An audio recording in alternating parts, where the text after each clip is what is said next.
Meus queridos irmãos e irmãs, que a graça e a paz do Cristo, ressuscitado nesse tempo pascal que nós estamos vivendo, estejam sempre presentes na sua vida, juntamente com a sua família, na sua casa.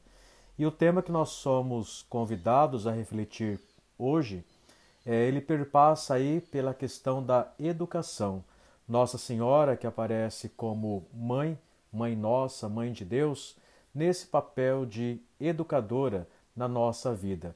O seguir, é claro, a Sagrada Família como grande modelo, exemplo e testemunho na nossa vida. É claro, quando a gente fala na questão de ser mãe, é um grande mistério de Deus, uma grande dádiva, né, em favor da humanidade. E principalmente a maternidade de Maria é uma grande graça para todos nós. E quando a gente pensa na questão da educação em Nossa Senhora, fica um pouco assim meio com vergonha, né? Porque é um pouco distante, digamos assim, a questão de educação hoje dos filhos e a educação que Nossa Senhora, que José deu ao menino Jesus. Quando a gente fala nessa questão de educação, a gente sempre ouve falar, não, só um filho tá bom porque imagina pagar escola, educação, saúde, é um monte de coisa que a gente se preocupa em relação ao filho. São preocupações verdadeiras? Sim, com certeza. Mas a gente percebe que a primeira preocupação de um pai e a mãe é a educação dos filhos. Mas que educação é essa? De se tornar, de repente, um médico, um engenheiro, um psicólogo, né? Mas assim, a preocupação nossa, ela é muito corriqueira, é rasteira, é sempre ligada à posse, ao ser bem-sucedido na vida. E a preocupação que Nossa Senhora tinha de educadora em relação a seu filho, juntamente com José, a primeira preocupação é apresentar Deus. Quem é Deus na minha vida? Ele é o centro, ele é o todo na minha vida e não simplesmente uma parte. Então, uma coisa que eu vejo como problemática hoje em dia na questão da educação é educar as nossas crianças ensinando para elas quem é Deus. Hoje em dia, é claro que os pais se preocupam no batismo, em abençoar, mas essa preocupação muitas vezes ela está ligada com uma preocupação mais supersticiosa, mal olhado, a criança não dorme, sabe aquelas questões mais corriqueiras, superficiais? Então é uma educação que não vejo muito interessante. São poucos os pais, pelo menos assim, é difícil encontrar, que tem uma preocupação real em mostrar para a criança que na vida dela, o centro dela, o ar que ela respira é Deus e não outra coisa. E isso a gente pode comprovar, na maioria das famílias é assim. É como se deixasse a questão de Deus para a igreja, para a catequese, e não é dessa forma que acontece. Se a criança não aprende em casa que o mais importante é Deus, ter familiaridade com Ele, intimidade com Ele, chega na igreja para fazer catequese, é um ambiente hostil muitas vezes, é um ambiente esquisito, não faz parte do ambiente da criança. E quando a criança ela vai para a catequese, ela vai para a igreja, ela deveria se sentir tranquila, bem. Ali eu já conheço, sabe? Ter intimidade com aquele ambiente, com aquelas palavras de quem é Deus. E não ser algo assim novo. Então nós temos que tomar cuidado com esse tipo de educação. O que eu estou levando, qual a minha preocupação maior para com o meu filho? De que ele saiba realmente quem é Deus ou eu deixo depois, com o tempo, ele decidir e ele vai atrás? E não é desse jeito. A nossa vida ela é finita. E nessa finitude que nós temos um Deus que é maior. Então é diferente quando a criança ela cresce sabendo que ela tem um pai que é maior do que tudo, do que todos, que é justo, que é amor e que sempre estará também aí do lado dela. Do que uma criança que aprende a lutar, em ter sucesso, sabe? A cabeça ali é diferente. Outro ponto importante que aparece também, a questão da simbologia. O símbolo, ele é muito forte. essa questão aí semântica, né, uma palavra mais difícil, que tem que estudar um pouco mais para entender, mas passa por essa questão da simbologia. A simbologia, ela é forte e a gente praticamente destrói com isso aí. A gente vê tantas casas bonitas, arquitetadas, né? A iluminação, a sala, a disposição dos cômodos, dos móveis, maravilhosa.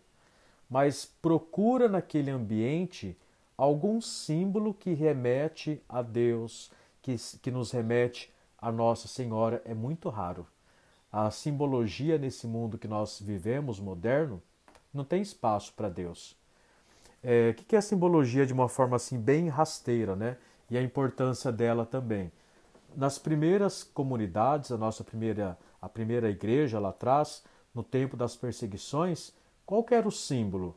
Um vinha e desenhava um peixe, né? Sabia então que aquela pessoa era cristã, era confiável, não estava perseguindo. Então a simbologia ela é muito forte, ela nos move. A simbologia, isso aqui é algo simbólico, mas nos transmite algo muito maior e muito poderoso. Então, perder a simbologia na nossa casa, eu digo assim, imagem mesmo, um altar onde o pai e a mãe reza, onde se coloca ali, nós não vemos muito hoje. Então, assim, eu acho que a importância do resgatar esse lado simbólico, místico, que representa também cada coisa na nossa vida. Eu lembro, quando era criança, pelo menos, né? Minha mãe, em momentos difíceis, ou às vezes não, mas rezando o terço. Então, o terço para mim é uma arma o quê? Que eu aprendi olhando, um adulto fazendo. É uma arma poderosa para se manter de pé, para ir contra os inimigos na vida que a gente encontra, né? Então, assim, eu aprendi quando criança, olhando, vendo e perguntando por quê e para quê, sem entender, mas ao mesmo tempo sentindo e entendendo tudo aquilo, o quanto que a simbologia é forte. E hoje em dia, o que a gente vê nas casas? A simbologia, casas bonitas, litros de garrafas de bebidas, né? Então, assim, tudo menos algo que traz uma simbologia forte de um lar cristão. Então, essa questão da educação, nós temos que tomar muito cuidado. E também outra coisa importante, quando a gente pensa em criança, em educação, a criança ela tem a sua formação da personalidade até os 7, 8 anos. Então, o que ela tem ali de familiaridade para ela, ela leva depois para a vida toda. Agora, imagine uma criança que ela não tem familiaridade com Deus nenhuma nesse período de formação de uma personalidade mais arraigada. Como que vai ser depois? Aprende depois? Não. Então, a preocupação dessa educação o quanto antes é muito importante. A gente vê na vida dos nossos grandes santos, né? São João Bosco, família muito, muito pobre, humilde, mas tinha pais fervorosos. Então, isso mudou a vida dele. Quem mais? Santa Clara também, né? Outra santa que tinha uma mãe que rezava, que era devota de Nossa Senhora, de Jesus. Mesmo Santa Mônica, ou Santo Agostinho, a transformação dele, uma mãe que não parava de rezar. Então falta na nossa vida essa simbologia que arrasta, esse gesto que arrasta também. Verdadeiros santuários dentro de casa, não só lá uma capelinha, uma imagem, mas pessoas realmente que rezavam, né? É o que nos falta muito nessa educação. E quando a gente fala em educação, Jesus ele crescia em estatura. Como que Nossa Senhora cuidava de Jesus? Como que ele se alimentava também, né? As crianças hoje em dia estão crescendo dos lados, né? Muito.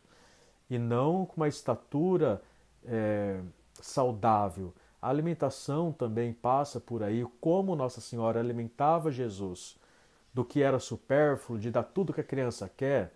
Então tinha limite. Quando a gente fala, eu falo essa questão da questão física, mas é importante também, passa por aí. Uma criança que não come tudo a hora que quer, do jeito que quer, mas tem que saber o que é importante para o desenvolvimento dela. Então Nossa Senhora e José tinha, apesar de ser famílias pobres, né, famílias humildes, mas dava o essencial para um desenvolvimento físico e com certeza mental também saudável para Jesus. Crescia então em estatura, em graça, ele entendia quem era Deus, quem era o Pai, o nosso Criador de tudo. Então eles alimentavam Jesus diante da graça, dando o seu testemunho. Nossa Senhora, sendo de família judia e José também, né? Essa tradição judaica, eles eram pessoas que amavam a Deus, colocavam a Deus como centro, participavam das rezas daquele tempo, digamos assim. Hoje em dia, você mal vê o pai e a mãe na missa e ainda se demora um pouco, vão dar uma chiada, não tem aquele compromisso. Então, assim, essa parte simbólica, essa parte santuário, essa parte de compromisso da oração faz falta para a educação. Pai e a mãe vai à missa de vez em quando, não tem um compromisso com uma pastoral, não tem compromisso com nada. O filho vai se inspirar no que e em quem, né? Então crescia em estatura e graça e obediência, em sabedoria no caso, né? Diante de Deus e diante dos homens. Que sabedoria é essa? A sabedoria maior é do Espírito Santo, é de estar em contato com Ele. A gente aprende isso nos nossos lares. Os nossos lares ensinam essa sabedoria que vem do Espírito Santo. E para terminar, falando na obediência, né? Eu falei um pouco da sabedoria, misturando, mas que eu queria falar de Nossa Senhora, a grande educadora da obediência. Obediência a quem? Filho, você tem que aprender desde pequeno que nós temos um Deus que está acima de tudo, que é maior do que tudo, que é o nosso Senhor. A gente não inverte os papéis. Eu sou o Senhor e Deus é o meu funcionário. Não é assim. Então Nossa Senhora, ela foi brilhante nesse papel de educadora, de obediência. Ela sabia quem era o Senhor dela, o que tinha que fazer, por onde tinha que caminhar. E não ao contrário. Ela sabia da importância dela, mas ela tinha um Senhor maior do que tudo. Como Jesus diz, né? O servo não é maior do que o seu Senhor. Eu tenho que reconhecer o meu lugar, minha condição de pecador, de filho, que eu não sou o último pacote, a última bolacha do pacote e o centro de tudo. Mas é ao contrário. Eu tenho que orbitar, girar em torno de algo que é maior do que tudo, que é Deus. Então é pensar, será que nós estamos educando os filhos dessa forma, a ter essa obediência, a crescer em uma estatura saudável e não louca como a gente vê por aí, a ter também estatura, a graça, o participar, o ter compromisso com a igreja, o compromisso com Deus e em sabedoria, o se entregar a esse Deus Todo-Poderoso? Pensemos nisso nesse mês, então, aí dedicado às mães, dedicado à Nossa Senhora. Que Maria seja realmente a nossa grande inspiradora, a Sagrada Família esteja sempre conosco. Isso é motivo para a gente refletir e não desanimar. O caminho é de Deus. Quem trilha somos nós, mas nós não estamos sozinhos, o Espírito Santo nos conduz. Mas para que Ele possa conduzir, eu tenho que ter abertura, eu tenho que ter intimidade com Ele. Pensemos nessa parte da educação para com a nossa família, de colocar Deus como centro de tudo. Paz e bem a todos vocês.